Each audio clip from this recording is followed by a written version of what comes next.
Hey, yo. Chat, it's Dan VR, and I've been in the lab, alright? I got one too many comments saying, Dan VR, you're bad. Dan VR, you don't understand PvP. So I had to pop out.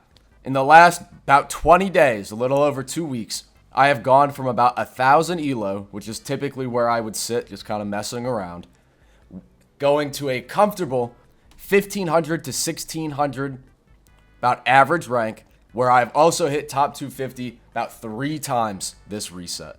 This is all in 20 days of becoming a true Chime dweller. And I figured I got some tips I can share with y'all that are a little more in-depth, a little more helpful than just parry better, adapt. So the first tip is going to be learning to get the maximum value of your build. Let's say you have 8 or 9 mantras on your hotbar. In lower elos especially, I see this. People get really hyper-focused on trying to hit the same combo like Thunder Kick into Rising that they completely disregard the other 5 or 6 mantras that provide incredible value. You have to constantly be using all of your mantras and learning the proper situation where they're going to be most effective.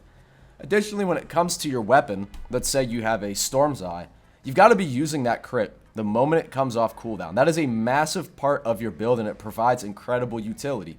This is the same for things like Pure Keeper, Crit Blade. If you have a good crit, which is fundamental to your build, you have to be using it the moment it comes off cooldown. And these are very easy to manage now with the cooldown meters and the bottom left of your screen. Learning to get the total value of your build, even in a minuscule amount. Just getting a little better at using your full mantra bar and knowing the best time to use each individual mantra is going to do numbers for you. Just a quick example, Reinforce works on almost every build, and I would recommend it on almost every build. Even if you aren't able to proc the healing from Grand Support, it's good to have Reinforce up no matter what because of the damage boost and damage reduction that it offers. Once you get a little better at this and understand the concept a little more, you're going to see a dramatic increase in the fights won. The next big tip I'm going to give involves movement. Now, I know a lot of people like to slide cast around and jump around, and it looks cool, and it feels fun, but it is absolutely terrible. Unfortunately, for a lot of people who like the fast, crazy movement, the most optimal way to play is just with your feet firmly planted on the ground. Do not try to roll around for no reason. Don't jump and go for aerials for no reason because they're very easy to counter. Stand with your feet firmly planted and go for parry trades. Oftentimes, you're going to get hit with roll catches when you could have easily parried. Or, and I'm still a little guilty of this myself, you'll hit an M1 or you'll hit a parry, and then you'll go for a roll, I guess, to reset yourself or change the camera angle. In that time that you've hit that roll, what you've done is you've given your opponent an opportunity to collect themselves and have the parry go off cooldown, when you could have just swung through or gone for a mantra, and odds are you would have hit them. A lot of the times, you just got to stand still and play calm, play passive. There's no need to be rolling around, especially when that is one of the greatest tools in your arsenal. If you don't think you can parry an incoming mantra just because it's weird or the animations are wonky, or if you miss a parry, it's good to have that roll available to you.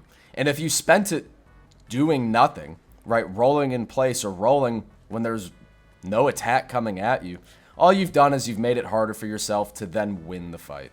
The next tip, and probably the easiest one because you've heard it 1,000 times, is using a build that you actually like.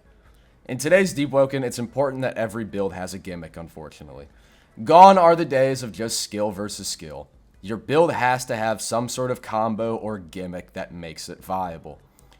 For my case, I'm incredibly tanky because of the Scrap Singer talents, and the Armor Drain also helps with proccing my own damage reduction and damage multiplication.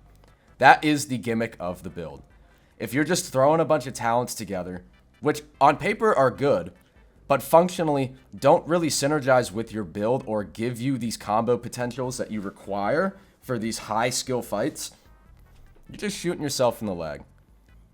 Find an attunement or a weapon that you really like, craft it up with this gimmick, 1 or 2 combos in mind, and a passive interaction that provides value to you, and then master that.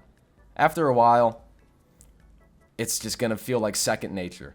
When you put all these tips together, I guarantee you, you're going to be a more well-rounded player. And ultimately, all the other tips, things that you heard before, like get better at parrying, get better at adapting, that'll all come naturally as you use these tips provided in the video and you climb higher in elo and you're fighting opponents that push you to fight much, force you to fight at a higher skill level. Final tip, and this is, it's preference and it makes the game kind of boring. Don't play with any music. Don't have a YouTube video. Don't be listening to music. A lot of the game is centered around actual audio cues. So when you only have that game audio, it's much easier for you to actually hear and understand what is going on around you.